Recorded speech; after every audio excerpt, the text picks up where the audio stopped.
Mithila's blog থেকে সবাইকে জানাচ্ছি স্বাগতম। তো আজকে দেখাবো আমাদের সেই ভাইরাল টিনের ঘরের ভিতরের অংশ। তো অনেকেই ছোট ছোট ভিডিও দেওয়ার পরে বলেছিল যে আপু ঘরের ভিতরে যে অংশগুলা বা ভিতরে এক একটা রুম কিরকম, তো সেই ভিডিও দেখতে চাই। তো যার কারণে হচ্ছে আজকে আমি একদম ঘরের ভিতরের ভিডিওটা দেখাতে চলে এসেছি। তো ফার্স্ট টাইম আমি ঘরের ভিতরে চলে আসলাম। আর হচ্ছে আমাদের বাসায় প্রচন্ড মেহমান, যার কারণে হচ্ছে ঘরটা খুবই অগোছালো ছিল।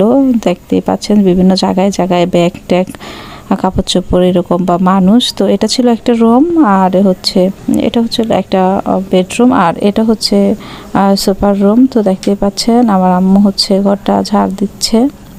আসলে প্রচুর মানুষ ছিল যখন আমি ভিডিওটা করেছিলাম, আর এই আলপনাটা কিন্তু আমি করেছিলাম। আর এই ফুলের টবগুলো কিন্তু আমার আম্মু নিজের হাতে করেছে পেপার দিয়ে।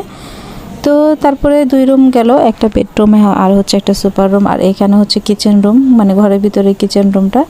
তো দেখতে পাচ্ছেন কিচেন রুমের মধ্যে টিন কাঠের ঘরের মধ্যে ভ্যাসলিন বসানো, এবং এখানে হচ্ছে আমার মার পুরোনো ফ্রিজ, ওয়াশিং মেশিন, প্লাস হচ্ছে নতুন ফ্রিজটা। আর এক সাইডে হচ্ছে পানির ফিল্টার, মোছাক করা যে ফিল্টারগুলো। তো তারপরে হচ্ছে এই তো আমরা একদম মধ্যখানে সবচেয়ে বড় যে বেডরুমটা সেটা দেখাচ্ছি। খাটের মধ্যে হচ্ছে আমার নানু বসে আছে, এইদিকে হচ্ছে ছোট্ট একটা শোকেস, তারপরে হচ্ছে ড্রেসিং টেবিল, তারপরে এদিকে একটা খাট আছে, এবং এই সাইডে হচ্ছে আমার আম্মুর শোকেস আছে। তো দেখতেই পাচ্ছেন ওই নানান জায়গায়, কিন্তু যেহেতু মেহমান প্রচুর ঘরে, তো জায়গায় জায়গায় মেহমানের কাপড়ের গাঁট দেখতেই পাচ্ছেন। এটা হচ্ছে একদম মাঝখানে বড় বেডরুম।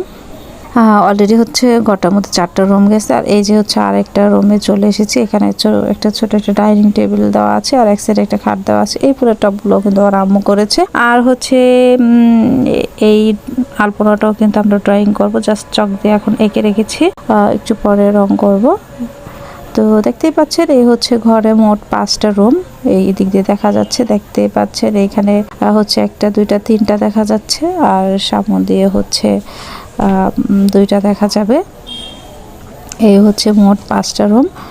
তো আসলে মুন্সিগঞ্জের ঘরগুলো কিন্তু দেখতে খুবই অসাধারণ হয়। অনেকেই এখন হচ্ছে মুন্সিগঞ্জের ঘরগুলোকে ভীষণ ভালোবাসে। তারপর আমরা চলে আসলাম এই সাইডে হচ্ছে একটা রেলিং। আমাদের ঘরটা হচ্ছে সম্পূর্ণ পুকুরের উপরে, তো সেই সাইডের রেলিংয়ের মধ্যে একটা ভ্যাসিন বসানো, এবং পুকুরের উপর রেলিংটা দেখতেই পাচ্ছেন। আমাদের ঘরের রেলিংয়ে বসে কত সুন্দর ওয়েদার দেখা যাচ্ছে।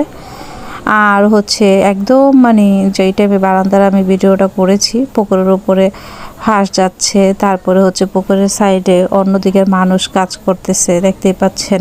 আর হচ্ছে কত সুন্দর দৃশ্য। তো আকাশের দিকে তাকিয়ে আমার মনে হচ্ছিল যে কোনো সময় বৃষ্টি নেমে যাবে এরকম অবস্থা। এর বলতে বলতেই দেখি আসলেই বৃষ্টি নেমে গেল। দেখতেই পাচ্ছেন তারা কিন্তু সেই মহিলা দুটো এখনো গোসল করতেছে, তার মধ্যেই বৃষ্টি অলরেডি নেমে গিয়েছে। তো এমন ঘরে